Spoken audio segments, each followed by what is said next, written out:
Cartoons, a powerful entertainment. Legend says it was capable of making kids wake up early on the weekends. By choice. We all had cartoons we watched as a kid, but a surprising amount of us also watched one or more based on a video game series. Something about our favorite video game universes being put into cartoon form is extremely exciting for those who've played the games. Having a TV show that focuses more on the characters and story than the actual games could is a great way to grow the fan base of any series, and dare I say, a great way to rope in the cash. We've had some amazing video game cartoons over the years, and some of the worst things I've ever seen. And we've got a lot to look through for this video. We'll be starting off with some that I grew up with, such as the Mario cartoons, Zelda cartoons, Sonic, Kirby anime, and moving on to some that I've actually never seen before, such as the Rayman cartoons, Street Fighters, that really unnecessary Rabbids cartoon. Let's kick things off with one of the oldest and most well-known cartoons, the Super Mario Bros. Super Show.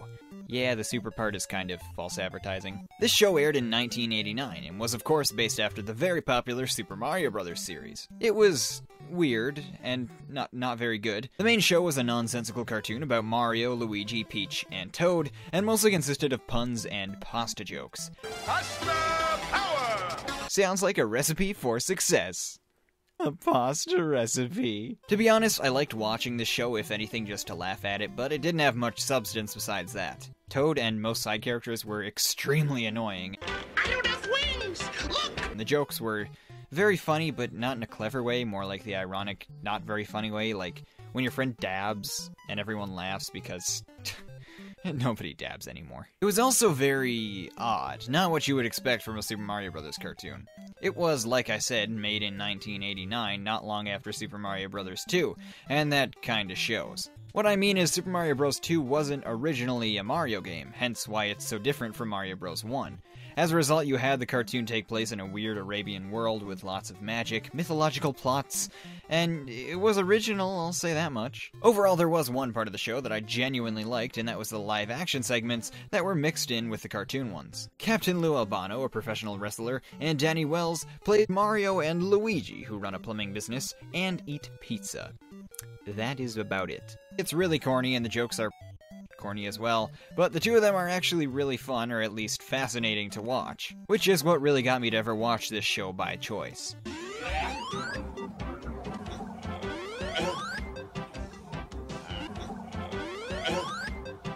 This cartoon must have done well, despite being mediocre at best, since it had 2 sequels. After the Super Show, we had one based on Super Mario Bros. 3, which was, if anything, not as weird, and we had Super Mario World cartoon. They both kinda stunk.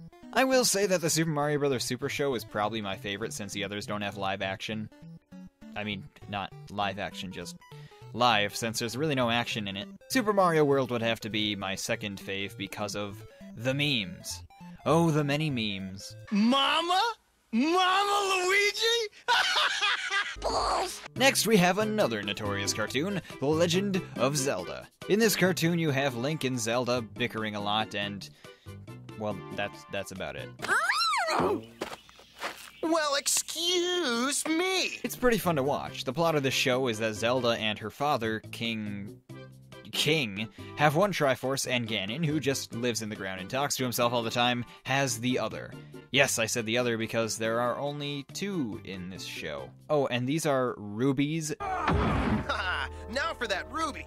Not rupees, you noob. You have to get your terminology right. This show is really accurate, don't you dare question it. Good show! Overall, this show was kinda okay. It's really not much like the Zelda games, as it is mostly about Zelda and Link arguing. But the voice acting is comedic, the action intense sometimes, and the animation was actually pretty solid. This show also has some genuinely funny jokes, unlike the Super Show, which was mostly ironically funny. I won't talk too much on this cartoon since we have lots to go over, and since Peanut Butter Gamer covered this show really well on his channel. But I will point out just how mildly perverted this show can get. Every episode has a Link trying to get a kiss from Zelda that's like, I don't know, side plot or something. And sometimes the show can get just a little too romantic for kids with that plot. Now, nothing ever really happens, for lack of a better term, but it's not really always a very innocent show, let's just leave it at that. Now we shall move on to the next cartoon, but we will leave this one with one of the funniest clips having to do with the kissing plot. You certainly saved the day, my boy. I figure I deserve a kiss for that, don't you? Oh, well, I suppose.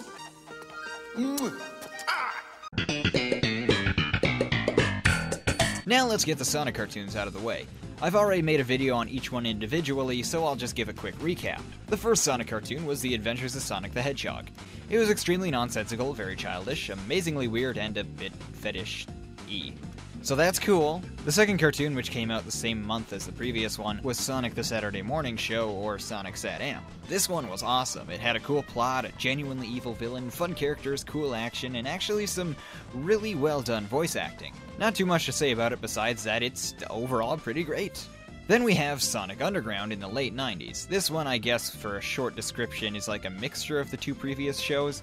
It tried to be Sat-Am and succeeded in the mood, plot, and action, but also had some childish songs in each episode and some corny voice acting and jokes.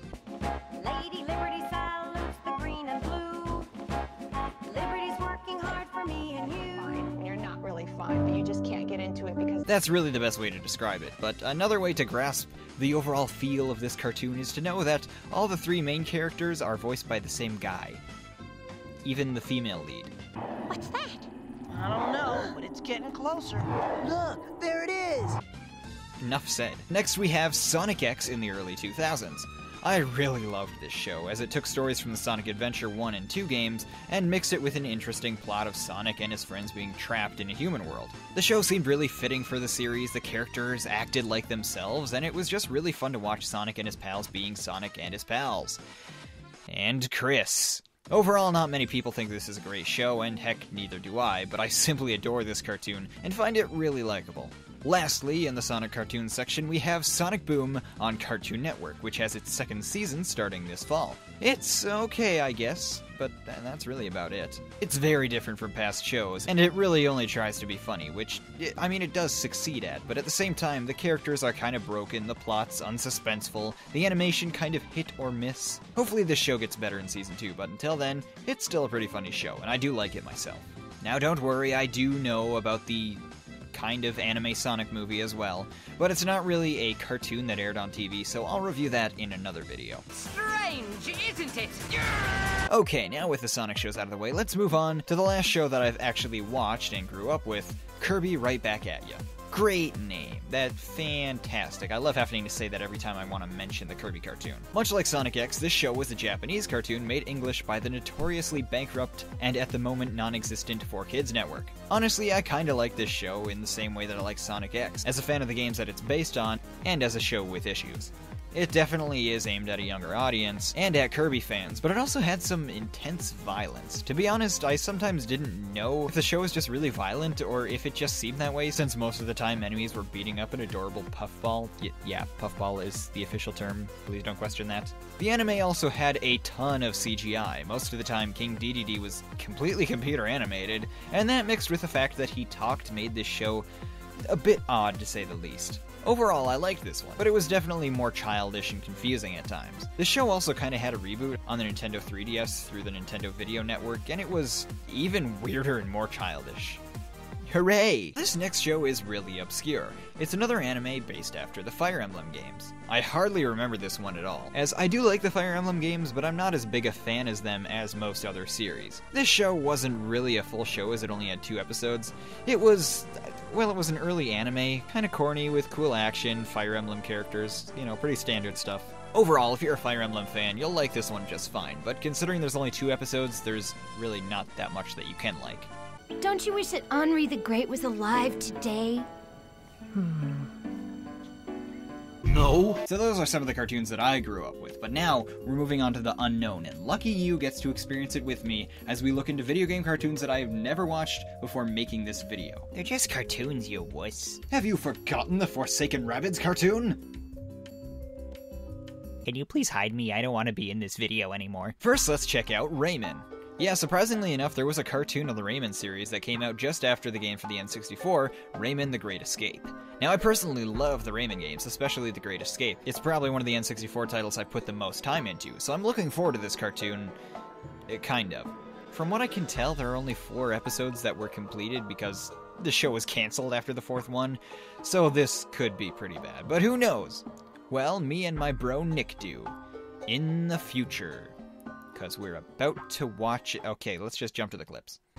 Oh my gosh. This is one of the weirdest looking things I've ever seen so far. What is that blue thing? What is wrong with him? Don't be scared, Flips. The worst is over.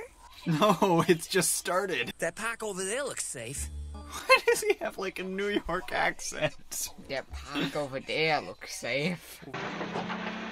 The car! Oh, the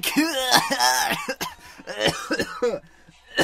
Oh, this show's killing me. No reason to panic, it's just a car. It's just a car. We'll find her. After all, she's in the car. Yeah, you hear that? She's in the car. The car. The scrap yard. The scrap yard. Hey, where's my car? You mean your car? I don't think we're homeless. Look at this place. It's our place now. Too bad we lost the car.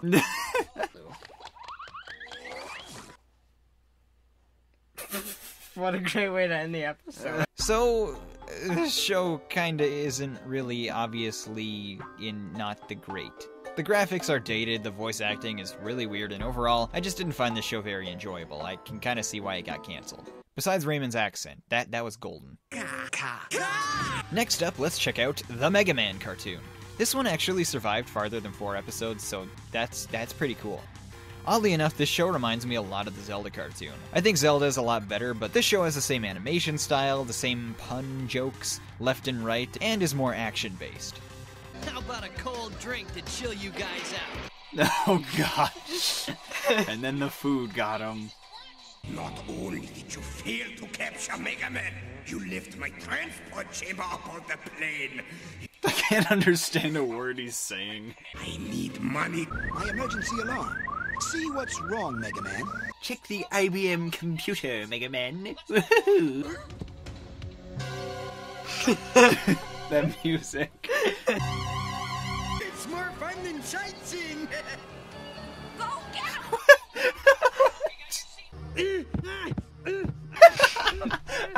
The conference will now come to order. I have a hammer for some reason. No! That was useful. Stay tuned. We'll be right back after these messages. Oh, I'm glad that commercial break ended. I was really excited to get back to this exciting credits scene. Yeah. This one's kind of fun. It's not really what I expected from the Mega Man cartoon, but I've said that about most of the shows in this video, so I'm kind of getting used to it. Honestly, there's not much more I can say about this cartoon other than, I mean, you saw the clips. It is what it is. Now to another classic video game series made TV show, Street Fighters. Yes! Yes! Remember back in the 90s how most cartoons were supposed to be super cool and manly, with little more substance besides that? Yes! Well, forget G.I. Joe, forget Transformers, watching Street Fighters made you the coolest kid in the hood. Or the arcade, or whatever they had back then. Skate parks, maybe? Come on, big shot! I'm very constipated. What took you so long? I had a little trouble with my bags. Insert laugh track here. You know her? A little personal history? In my old life. She must be something special. There's way too expositionness in this cartoon. It's Bison. The man who killed my father. See what I mean? What is it? Ken and Rye. What, is she floating around in the jungle or something? Sonic Boom! Sonic Boom! Sonic Boom! About that $30 you owe me from Mindanao. Oh, wait a minute! What in the world were they talking about? I have no idea how that joke is funny. This show really is a great example of 80s cartoons. It tried to be cool first and foremost, with muscly guys and government missions and such, and it kind of fails at the other things like characters and especially the pacing. The story seems interesting, but there's so much crammed into the 10-minute episode that they couldn't really tell the story right, and pretty much just tell you everything about the characters and plot instead of showing you. Overall, it's fast-paced, 90s pandering, and of course, very cool, and that's really all you need as a kid back then. Before we get into the next show, I'm going to give a quick shout out to the Earthworm Jim cartoon. Honestly, I haven't played much of the Earthworm Jim games, or at least not many of the good ones. I have the N64 installment, and it was okay, I guess. Definitely had a sense of humor that carries over to this cartoon. I'm only giving this show a mention since I really couldn't find any full episodes in good quality, so I can't judge it too well, but from the clips I've seen, it actually seems pretty darn funny. I'll have to look into it more soon, but for now, good work for being able to make me laugh. That's a bit of a rarity in this video. So we've looked at the good, the bad, the 90s, the really 90s, and now it's time to move into the extremely unnecessary. Like, I have no idea why this show exists. Rabbids Invasion. This one's a bit newer. It's one of those shows that really doesn't have too much to make fun of. Most of the bigwig companies nowadays are able to at least make a show hard to make fun of, even if it's not that great. It's not super laughably bad. Now, let's be clear, I really like the Rabbids in themselves. I actually played the games as a kid, and they could be pretty funny. I had great fun with them. This show is kind of like the whole Minions fiasco. Minions are also funny and very unique as an idea. It's easy to spot them in a toy store, which is great for marketing, and they made the Despicable Me movie much more creative, but I find them funny in small doses and as side characters like they were in the first movie. So when they made an entire movie just about Minions, it was just very unnecessary. And it's hard to have a good TV show or movie, something that requires a narrative and a story, with characters that can't talk, and just make a bunch of funny noises. It can get on one's nerves in large doses, but after watching this show, yes, it could still get me to laugh in its creativity and when the Rabbids are just being Rabbids. But when the show tries to progress a story, you really can't get over how unnecessary it is. Sure, Super Mario didn't make sense for a TV show back in the day, and neither did Sonic back when the cartoon spawned. They didn't have story of their own, but at least they have talking characters. That's idiotic. So we've got one more cartoon to look at, and I've saved it for last so that we can end on kind of a high note. I definitely did not want to end with Rabbids Invasion. And when I heard that there was actually a cartoon of this video game series, I really did not expect to find what I found. I expected something quite a bit more childish, maybe with cheaper animation, not that funny jokes, but I was pleasantly surprised with Bomberman Jetters. This Japanese anime was really heartfelt. Remember how in my Sonic X video I talked about how I just don't understand people watching anime with English subtitles? Well, I'm making an exception for this show. I mean, mainly because it's not in English, so I can't watch it in English if I want to, but you get the point. This anime was really surprising at just how much emotion it had. This show is about Bomberman, or White Bomberman, I guess. That's racist. And how he lives in a world with other Bombermen and Bomberwomen and Pikachu things, and this guy who I have to censor for just how defined his pelvic area is. Yes, it's definitely an anime. Now, like many shows on this list that I'm learning about for the first time, I wasn't able to watch much of this show, but it would seem that it actually gets pretty dark and mature as it goes along. To be honest, from what I saw, that kind of sounds like it would fit. Like I said before, a cartoon on Bomberman sounds like it would be lighthearted and child-friendly. But just how well the show is presented and how slowly it takes things, and lets the moments sink in, really makes me see that with good writing and presentation, you can take pretty much any cartoon or video game, no matter how weird or unnecessary, and turn it into something great. I plan on watching more of this show, and maybe even talking on it more on my channel in the future. But for now, this is one of the best video game cartoons I've seen so far, and I look forward to watching more. Which is much more than I can say for most of the shows on this video, especially considering most of them don't even have more episodes to watch.